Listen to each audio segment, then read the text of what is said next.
No niin, täällä olemme Winter Assemblyllä 2015 Helsingin messukeskuksessa StarCraft 2 alueella ja olemme löytäneet tällä kertaa pelaajahaastatteluun vanhan tutun naaman Elfi. Näitä pidetään tällä hetkellä siihen epävirallisia Suomen mestaruuksia, onko näin? No onhan se osittain se, kun aina kun kaikki suomalaiset kerääntyy samaan turnaukseen, niin missä ei ole oikeastaan yhtään ulkomaalaisia, niin on se aina periaatteessa semmoinen Suomen parhaimman tittelin määrääminen. Tää taas näkyy näitä vanhoja tuttuja naamoja, jopa vielä vanhemmat tullut takaisin, niin kuin Naama ja Futser. Joo, täällä on ollut vähän semmoisia uusia nuoria kavereita, jotka ensimmäisissä turnauksissa on vielä hakemassa kokemusta. Ja sitten tosiaan Naama ja Futseri oli täällä, että Naaman tulo oli vähän yllättävää. Se voittikin Futserin, niin se oli aika yllättävää mun mielestä. Ja toki siellä on vielä se kärkikolme mun mielestä aika paljon karussa, minä, Velmo ja Serrali, mutta ehkä sen tulee muutosta tulevaisuudessa.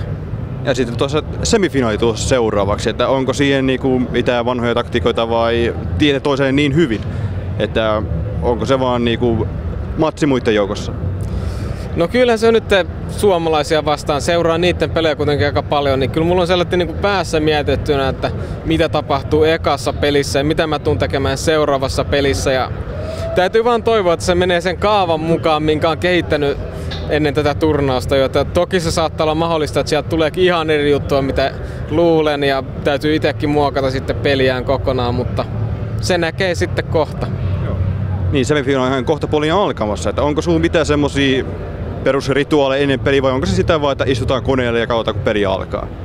Ei oikein mitään perusrituaaleja, että tauolla nyt on hyvä käydä syömässä jotain pikkasen ja sitten muuten vaan oleskelee täällä näin ja ei oikeastaan mitään semmoista loppuvalmistelua tässä vaiheessa, että se on tehty jo ennen turnausta, ennen tänne tuloa, että et sä voi alkaa tuossa kesken turnauksen nyt alkamaan katsomaan toisen reploa ja sitten se näkee sen esim. Ja kyllä se pitää tehdä ennen tänne turnauksen tuloa jo valmiiksi. Varsinkin näin pienessä turnauksessa, missä sä tiedät oikeasti, sä pelkäät vaan kahta pelaajaa, niin sä pystyt miettimään sen jo valmiiksi.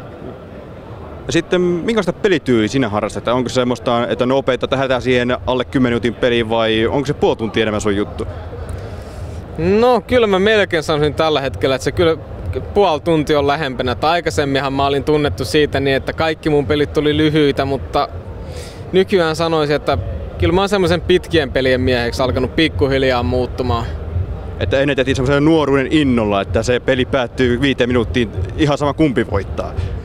No siihen kanssa liittyy se, että silloin aikaisemmin tämä peli oli mun mielestä, sitä ei pelattu vielä niin täydellisesti kuin sitä nyt pelattiin, niin sieltä löytyi ihan mielettömästi kaikenlaisia semmoisia pikkujuttuja, mitä sä pystyisit abuseemaan pitkän aikaa. Mutta nyt kun tämä peli on kehittynyt, niin on vaikea ymmärtää, että miten toi joskus toimi, kun nykyään se tuntuu täysin hyödyttömältä taktiikalta.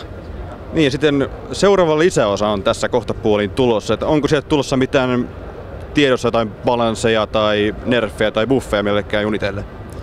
No onhan siinä kaikenlaisia eri balanssituksia tulossa ja sitten siihen tulee uusia ukkoja ja sitten tosiaan toi alkupeli muuttuu täysin, että nykyään aloitetaan sillä 6 rahan hakijalla, niin sitten aloitetaan 12, niin se tulee muuttamaan tämän pelin täysin. Et luulen, että sitten kun se tulee ulos, niin tulee olemaan aikamoista kaaosta alkuun.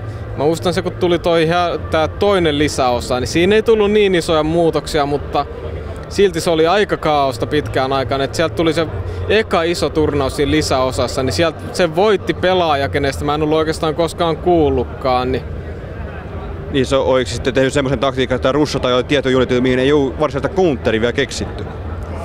Mä en muista kattonut niitä pelejä, mutta kyllä siihen alkuun oli jo sillä rodulla yksi semmonen ukko, mikä oli vähän ylivoimainen pitkän aikaa, niin saattoi olla, että se teki sitä paljon siellä. Ja sit se ukko kyllä ekojen kuukausien aikana muutettiin käytännössä kokonaan. Sitten näkyykö tätä unittia enää ollenkaan vai nerfatiko se ihan täysin maahan tällä kertaa? Kyllä sitä näkyy vieläkin aika usein, mutta sen rooli on vähän muuttunut siinä, että se oli ennen semmoinen niinku tosi EARLY-pelissä oleva miten sitä tehtiin. Et nykyään sitä saatetaan tehdä paljon sellaisia ihan late gamessa tai sitten sellaisia keskivaiheella enemmänkin. Et siihen ei enää pääse niin nopeeta. Okei, mutta sulla alkaa varmaan kohta matsi kohta alkavassa, niin päästään sut sinne niin istumaan koneen ääreen. Mutta kiitos haastattelusta ja sitten onnea semifinaalia ja toivottavasti myös finaaliin. Kiitokset, toivottavasti menee hyvin. Ja Pekalle terkkuja.